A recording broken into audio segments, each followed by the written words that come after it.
शुरू से लेकर लास्ट तक वॉच कर लीजिएगा वीडियो आपको जो शेयर किया है हमने।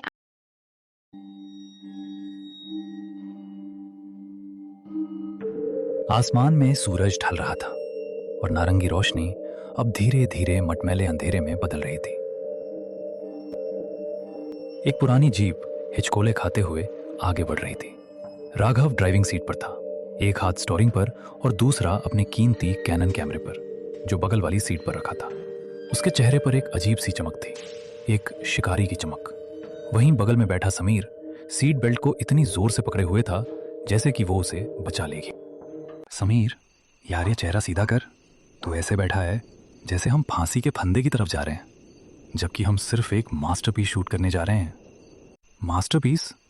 भाई, इसे लोग मौत का कुआं कहते हैं। तूने सुना नहीं गांव वालों ने क्या कहा? सूर्यास्त के बाद उस हवेली की ईंटें भी सांस लेने लगती हैं। ईंटें सांस लेती हैं? वाह, यही तो मुझे कैप्चर करना है। सोच, अगर मैंने उस हलचल की एक भी फोटो खींच ली तो इंटरनेशनल फोटोग्राफी अवार्ड मेरी जेब में होगा।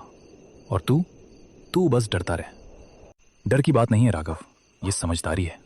हम बचपन से दोस्त हैं और तेरी इसी निडरता ने मुझे न जाने कितनी बार मुसीबत में डाला है। याद है वो स्कूल का पुराना स्टोर रूम? 3 दिन तक सस्पेंड हुए थे हम। और ये भी याद कर कि उस स्टोर रूम में हमें वो पुरानी फुटबॉल मिली थी जिससे हमने पूरा साल खेला। देख समीर, तू हमेशा से फट्टू रहा है, पर तू मेरा लकी चार्म भी है। तेरे बिना मेरी एडवेंचर ट्रिप अधूरी रहती है। दोनों की दोस्ती स्कूल के दिनों से थी। राघव हमेशा से साहसी था, जिसे खतरों से खेलने में मजा आता था, जबकि समीर एक सीधा साधा लड़का था जो किताबों और सुकून वाली जिंदगी को पसंद करता था। इस सफर पर आने की वजह भी राघव की जिद ही थी। राघव को एक नामी मैगजीन के लिए भारत की सबसे डरावनी जगह विषय पर फोटो सीरीज तैयार करनी थी। उसने समीर को यह कहकर मनाया था कि शहर की भीड़भाड़ से दूर एक छोटा सा रोड ट्रिप हो जाएगा। लेकिन समीर को क्या पता था कि राघव उसे शहर की सबसे बदनाम और शापित हवेली के गेट पर ले आएगा। गाड़ी के टायर सूखी पत्तियों और टहनियों को कुचलते हुए आगे बढ़ रहे थे। बाहर का अंधेरा इतना गाढ़ा था कि हेडलाइट की रोशनी भी जैसे उस काली दीवार से टकराकर वापस आ रही थी। गाड़ी के अंदर एक अजीब सी सड़ांध भरने लगी थी, जैसे पुरानी गीली लकड़ी और गंधक सल्फर का मिश्रण। राघव स्टीयरिंग थामे हुए था, लेकिन उसके माथे पर पसीने की बूंदें चमक रही थी। गाड़ी का बोनट खुला हुआ था और उससे निकलता सफेद धुआं हवा में भूतिया आकृतियां बना रहा था। राघव बाहर खड़ा था, लेकिन उसे ऐसा महसूस हो रहा था जैसे हवा का तापमान अचानक कई डिग्री गिर गया हो। जंगल की गंध बदल चुकी थी। अब वहां सूखी पत्तियों के साथ साथ किसी पुराने सड़े हुए मांस की गंध आने लगी थी। समीर, बाहर आ यार, अकेले बोनट नहीं संभल रहा। टॉर्च पकड़, मुझे वायर चेक करने हैं। भाई, मैं अंदर से ही टॉर्च दिखा रहा हूं ना। बाहर बहुत अजीब लग रहा है। अबे फट्टू, बाहर आएगा तो ही तो कुछ दिखेगा, जल्दी आ।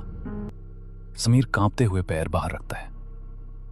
जैसे ही उसके जूते जमीन पर पड़े, उसे लगा जैसे जमीन के नीचे से कोई हलचल हुई हो।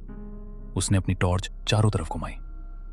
राघव, वो देख, झाड़ियों के पीछे 2 पीली आंखें, वो हमें घूर रही हैं। कहाँ? कुछ नहीं है वहां, जंगली बिल्ली होगी या कोई सियार। तू बस इंजन पर रोशनी रख। अरे यार, इस नई टॉर्च को क्या हुआ? बैटरी अभी बदली थी, लगता है वोल्टेज का कुछ इशू है। राघव, टॉर्च खराब नहीं है, कुछ और है। देख, उस बरगद के पेड़ के पास वो साया, वो इंसान जितना लंबा है, लेकिन उसके हाथ जमीन तक लटक रहे हैं। तू पागल हो जाएगा समीर, वो पेड़ की परछाई है। राघव ने जैसे ही उस तरफ टॉर्च मारी, रोशनी वहां पहुंच